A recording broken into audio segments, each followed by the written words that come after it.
With Stan Bowman at the helm of the Edmonton Oilers, it's time to ask a fair question. Why?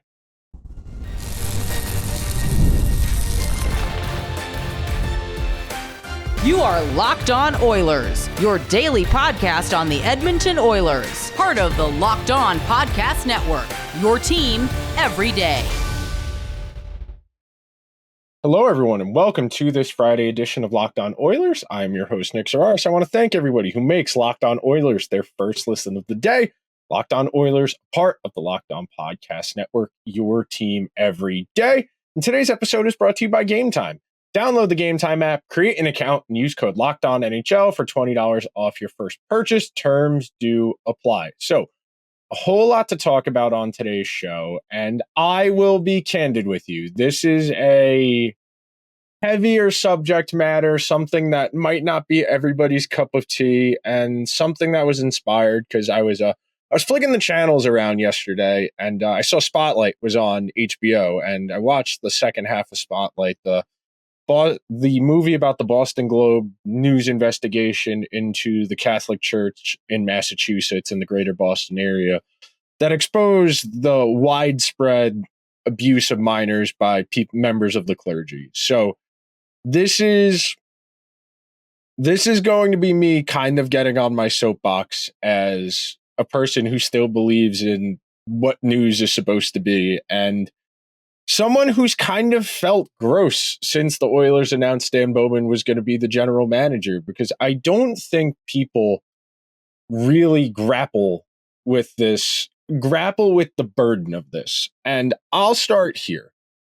I understand that for most people, they're coming to sports as a hobby, a venue for entertainment, a vessel to put their energy and their feelings into, that the fun of enjoying something in a group with other people, even if they're complete strangers. If you're rooting for the same team, you got something in common with them. I understand a good chunk of the people who watch the Oilers, read the newspaper, read blogs, go on social media to look at stuff about the team. I understand that most people, their engagement with hockey stops once the game is over. I understand that there's a good chunk of the population that's watching a handful of games, not every game, maybe one game a week, one game every other week. And their association with the team is purely for their own enjoyment. It's supposed to be fun. If the team starts to play poorly, they'll tune out for a few weeks. They'll come back around if the team goes on a hot streak. And I can understand that. But obviously, you can tell as somebody who hosts multiple podcasts about various sports, I don't care about this in a normal way. And we as hockey fans, we as sports fans, it feels lazy, it feels cynical when we start to cut things off when the game ends. There are people who genuinely get mad when you try and analyze the game. They're like, "Oh, did you watch the game?" Yeah, I watched the game, but I wanted to know more about the game, so I went and looked at this stat. I went and looked up where the shots on goal came from on a shot map. I went and looked up the rough expected value of the scoring chances within the game. I looked up zone entries. I looked up zone exits. I want to understand more about the game than I can recall. And there are a lot of people, and I talked about this on yesterday's episode in regards to Leon Draisaitl. There are a lot of people who are going to argue in bad faith about everything. There are a lot of people who refuse to look at evidence, who refuse to look at facts, and they argue in bad faith. They immediately resort to ad hominem attacks. They immediately go for personal attacks. They immediately try and make fun of the person talking as opposed to addressing their point, because they know they can't argue, but they know that what was said upset their sensibilities. And I know I'm kind of getting into the mechanics of rhetorical argument on a hockey podcast, but bear with me here. So much of social media is people negatively polarized against something. It's not enough to like something. The strongest reactions you get from people on social media are people who hate things, not people who love things. It's people who genuinely hate things, whether it's a team, group of people, or anything, the strongest reactions are always negative. You will always get a better reaction through negative content, through being malicious, than you will positive content. It is just the nature of the way social media works, because negative content, things that are not positive, those inspire stronger reactions. Stuff that garners stronger reactions is going to get better engagement. Stuff that gets better engagement is more inclined to get a favorable placement in the algorithm, so it gets in front of more people. And because it gets in front of more people, they'll interact with it, and it creates a feedback cycle. And you really see this on Twitter, where it's become a cesspool of people paying for a premium to make their accounts get favorable status in the algorithm, so that every tweet is replied to by people using chatbots and other mechanics to try and game the algorithm to get favorable placement, to try and get ad revenue. And I say all of this against the backdrop of understanding that most people do not care about this. I understand that even though I've had a lot of people reach out to me and say, I appreciate it. I've had people reach out and say, hey, you're doing the right thing talking about this. I understand that a lot of people's engagement and interaction with the Oilers just stops when the game is over. They turn the channel or they go to bed. They go to a few games, they buy jerseys, they care, they travel.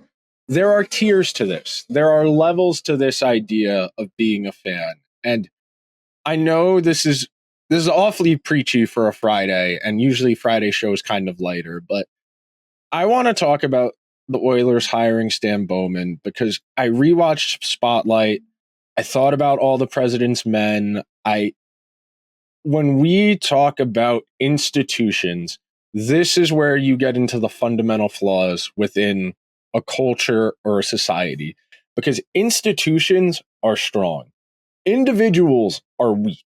You can lop off one person and make an example of them and say, oh, that's it. It was just one bad actor. It was just one person who did something wrong, as opposed to 1, 2, 3, 4, or whomsoever.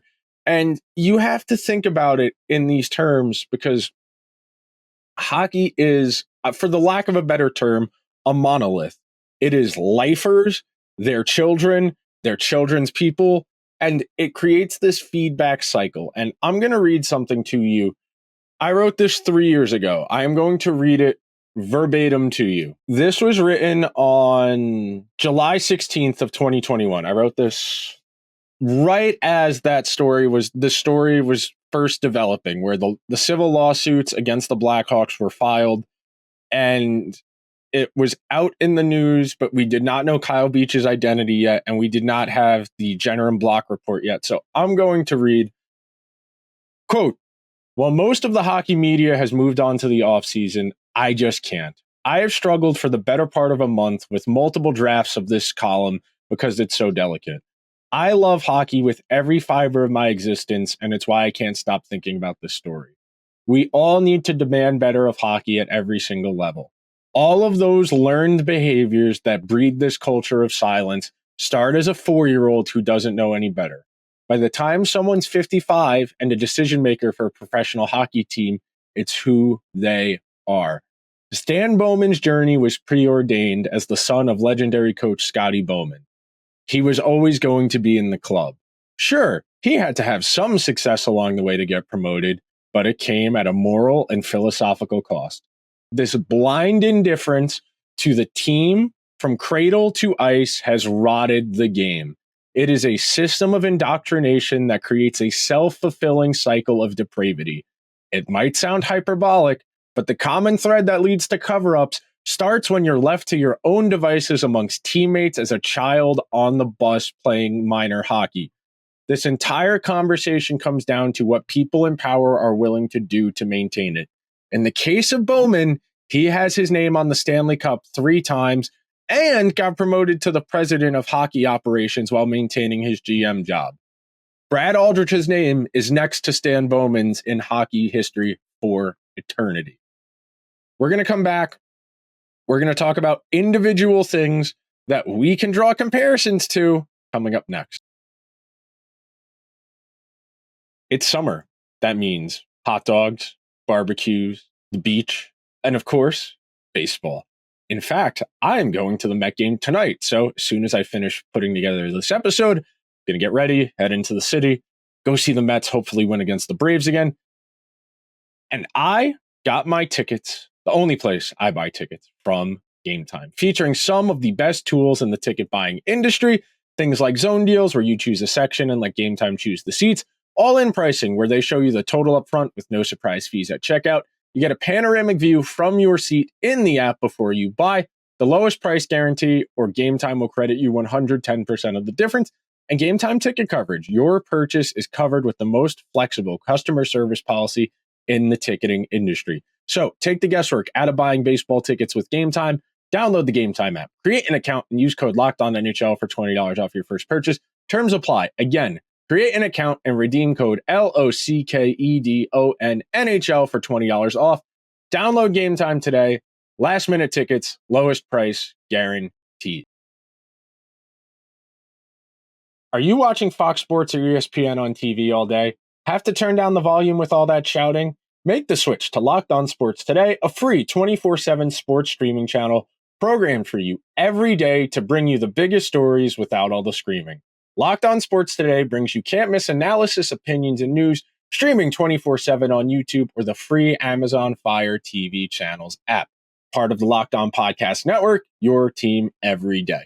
So, I'm going to start making some comparisons. These are not direct one-to-ones. These are not universally applicable. But you heard me talk about it on the episode the day the Oilers hired Stan Bowman. I compared it to the Joe Paterno situation at Penn State, where an assistant coach at the university was sexually abusing children for an extended period of time through his charity, through his access at the university. This was over at least a 30-year period. It was reported to multiple higher-ups at the university multiple times over that 30-year window. We do not know the first time that higher-ups at the university were informed about this.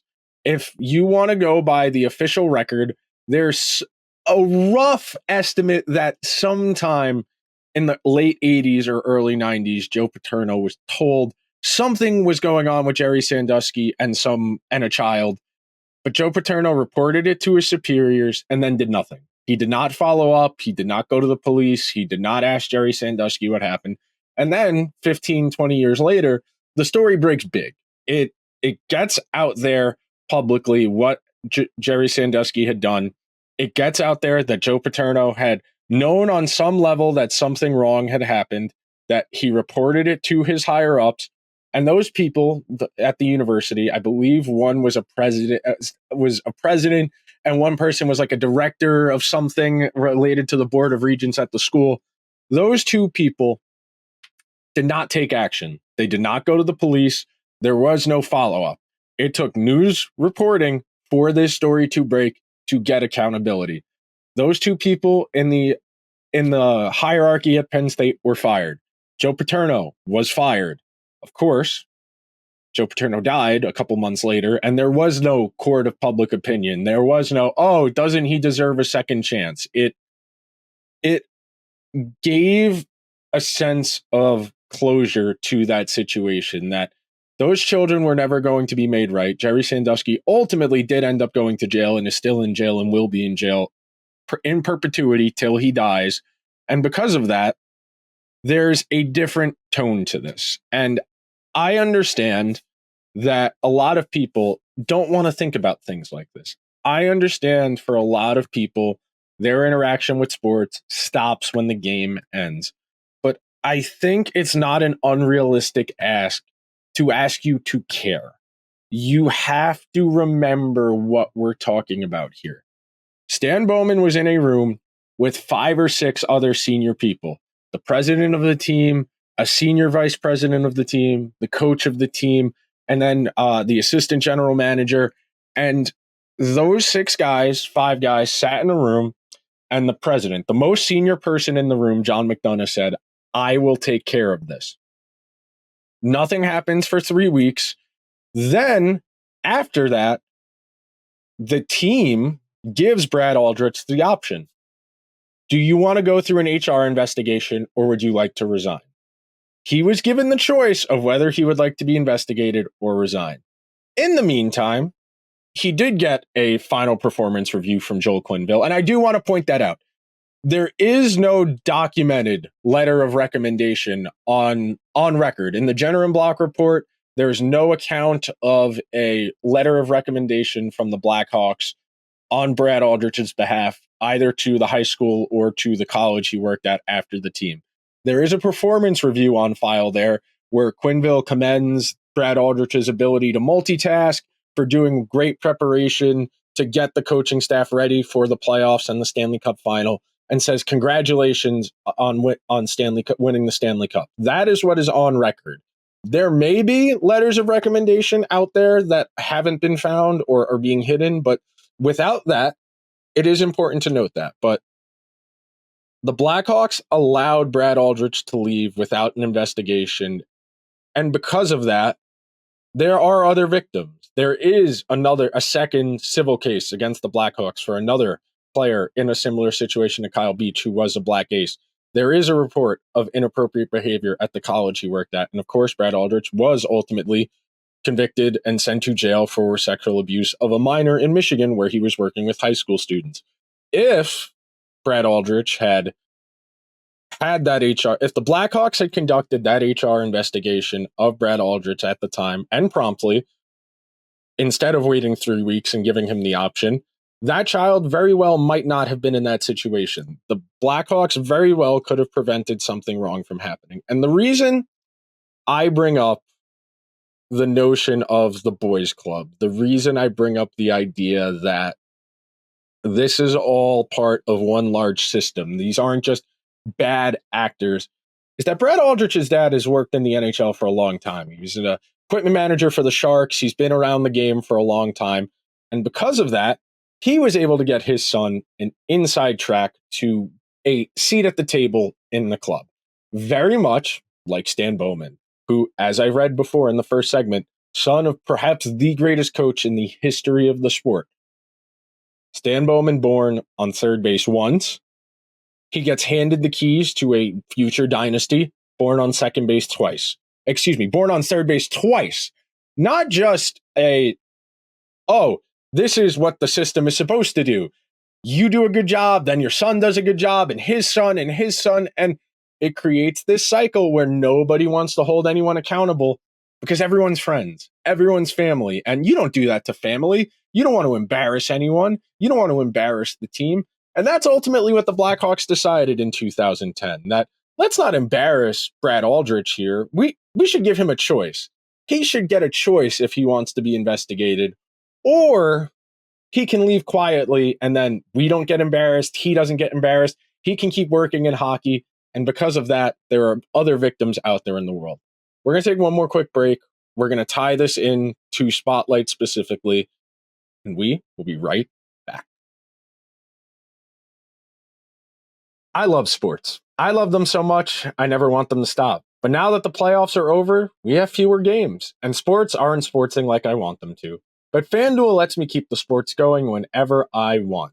All I have to do is open the app and dream up bets anytime I'm in the mood. And this summer, FanDuel is hooking up all customers with a booster bonus daily. That's right, there's something for everyone every day all summer long. As we've talked about, the Oilers are betting favorites to take home the Stanley Cup next season at 8.5 to 1. The Florida Panthers, if you think they're going to go back-to-back, 9.5 to 1. My early favorite, the Dallas Stars, 10 to 1. The Devils and Avalanche are both 11 to 1. The Hurricanes and Rangers, 14 to 1. The Leafs, 15 to 1. Vegas, 17 to 1. You want a long shot? The Canucks at 26 to 1 to take home Lord Stanley's Cup for the first time in their franchise's history. So head on over to FanDuel.com and start making the most out of your summer. FanDuel, official sports betting partner of Major League Baseball.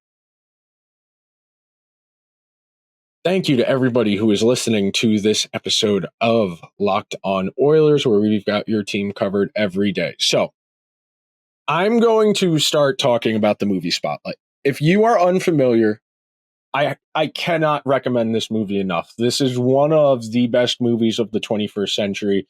It is one of the most significant movies of the 21st century. You'll recognize the names. Michael Keaton is in there. You'll recognize John Slattery from Mad Men is in there. Mark Ruffalo is in there. Rachel McAdams is in there. Liev Schreiber is in there.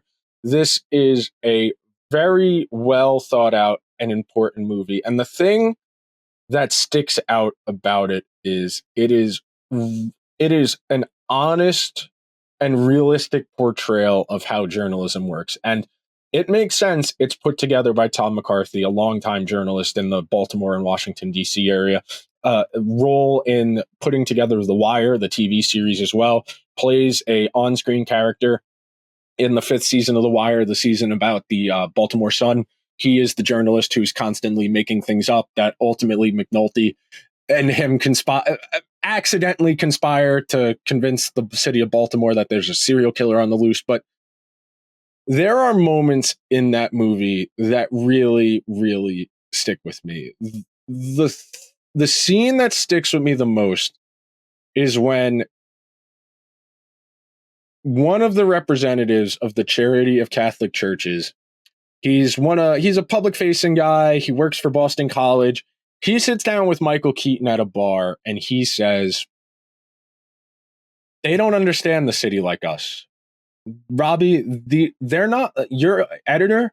He doesn't care about this city the way we do. He is looking at this as an outsider. Outsiders don't get Boston. Boston is different. The church, what it means to people, and Michael Keaton cocks his head back and his eyes go wide and he goes, "Oh, so this is how it happened. A guy leans on someone and they stop." And I don't want to draw direct comparisons, but the culture in hockey is exactly the same. In that scene, the person that Michael Keaton is meeting with says, "It's just a bad apple. We got to get rid of him. Got to get rid of him." And that is what hockey does. You can go and look. There are a laundry list. A laundry list underdoes it. There are more accusations of sexual misconduct than I can count. The NHL as a league still does not have a standardized sexual misconduct policy.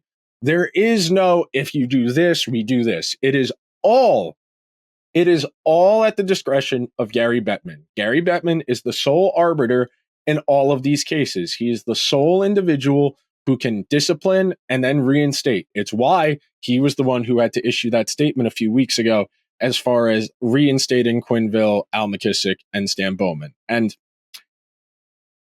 the thing that sticks out to me about this is the Oilers want credibility so bad. The Oilers want to relive the glory days so bad. You look at the people in the organization, you look at their owner, Daryl Cates, you look at what he's been accused of. You look at some of the players they've brought in over the last handful of seasons. You look at some of the people they have employed, whether it's Craig McTavish, whether it's Paul Coffey, whether it's the roster players like Evander Kane or Corey Perry, or bringing in Jake Virtanen on a PTO. That cavalier attitude towards misconduct, towards bad behavior, that, oh, they deserve a second chance, that everybody deserves a second chance. Well, Kyle Beach didn't get a second chance. The victim, Brad Aldrich's other victims, they didn't get a second chance. And that's what's wrong about this. You can say, oh, well, he did the workshops, Sheldon Kennedy vouched for him. That's great. I'm sorry, a for-profit organization writing a letter of recommendation for somebody saying they're rehabilitated because they did some workshops, and then having to go to the press conference and for the hiring to be the character witness, that tells me the Oilers recognized that this was not a great idea. Jeff Jackson going private on Twitter because he knew he was going to get a firestorm in his replies after this happened, not a good reflection of this process. And that's what's so wrong about this. This problem originates because from a very young age, when you're in the hockey world, you are put into the mindset of the team, the team, the team, the team, the team. It starts out innocent enough. It's hazing, it's messing around, it's screwing with your friends, it's the long bus rides, the hotel stays, it's acting like a child, and then it gets a little more nefarious. You start messing around with things you shouldn't be. You start hanging out with people you shouldn't be. You start doing things you shouldn't be. You start lying to people, and you start putting yourself in a position where very quickly it becomes us, the team, or them, everybody else. And when you are in that culture where it is always about us, it's always about us, it's always about us, you lose a sense of individuality. You lose a sense of humanity. And collectivism is not inherently bad. But when the team is constantly used as the justification for bad things, I mean, John McDonough and Joel Quenneville, both in that meeting that we've referred to a few times on the show today, where McDonough said he would take care of it, said, we can't have any distractions on the way. We can't have any distractions in the Stanley Cup final. I don't want to bring negative attention to the team. John McDonough had been in hockey probably his entire life at that point. He's probably in his mid-50s. That is what hockey promotes. Hockey promotes, figure it out later. The team is trying to win the game. Whether it's prescribing prescription drugs and creating drug habits for players who are struggling with injuries on their way back. Whether it is covering up misconduct. Think about this. It is still not entirely on the record what Corey Perry did to get released from the Blackhawks, where they were able to terminate his contract, and the NHL Players Association did not fight it. It is not on record. There are rough accounts. Sarah Sivian of Bleacher Report has said that he got drunk at a team function and then harassed a team employee, but that's one person's account, and there has not been a fully detailed account of what happened. I highly encourage you, take the time and understand how institutions work. When you are able to say it's just one person, that allows people in control, people in authority to maintain that authority. It gives them dominion. They're allowed to gatekeep. And that's the thing that grinds my gears so wrong about this. That has me just so disgusted and so frustrated. All we ever hear about in hockey is character, character, character, character. But when it comes down to evaluating that character, it's a handful of guys in a room. And a handful of guys in a room aren't accountable to anybody. The general manager speaks to the media a handful of times per year. Everybody else on the staff, even less than that. When there's no accountability, people can do whatever they want. And that's what makes this all so icky. When you are dealing with people in positions of authority that aren't questioned, that don't have checks, that don't have policies in place to keep in check, that is how you breed a culture of silence. That is how you breed a culture that covers up misconduct. Think about the 2018, the Team Canada World Junior Team, the recent one, and then the one that was in 2004. You think about all of the lawsuits against the CHL that happened for actions in the 70s, the 80s, the 90s. You think about some of the stories that are out there about what teammates are doing to each other in the name of team building. And very quickly you understand why people like Joe Quenneville get to 58 years old and say, oh, well, it can't be that bad. We'll figure it out later. And that's what sucks about this is I have a hard time believing that Stan Bowman actually did anything to improve his state, did anything to improve his behavior, because he went to a paid for-profit consulting firm, did some workshops, did some volunteer work.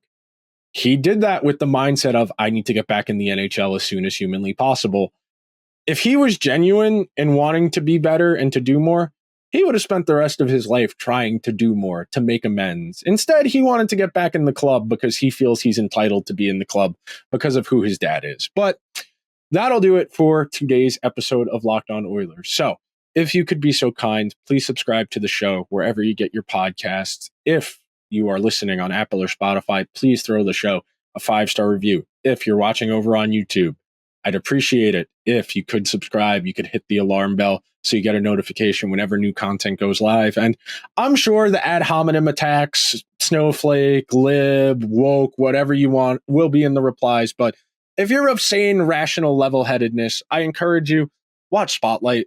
you will learn a lot about why institutions are the way they are. Watch The Wire, get an understanding of why institutions allow people to hide behind their power. But before we get out of here, Locked On has launched the first ever national sports 24/7 streaming channel on YouTube.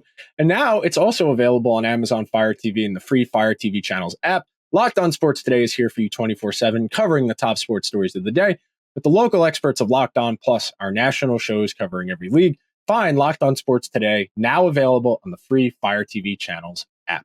I will talk to you guys on Monday. Until then, let's go Oilers.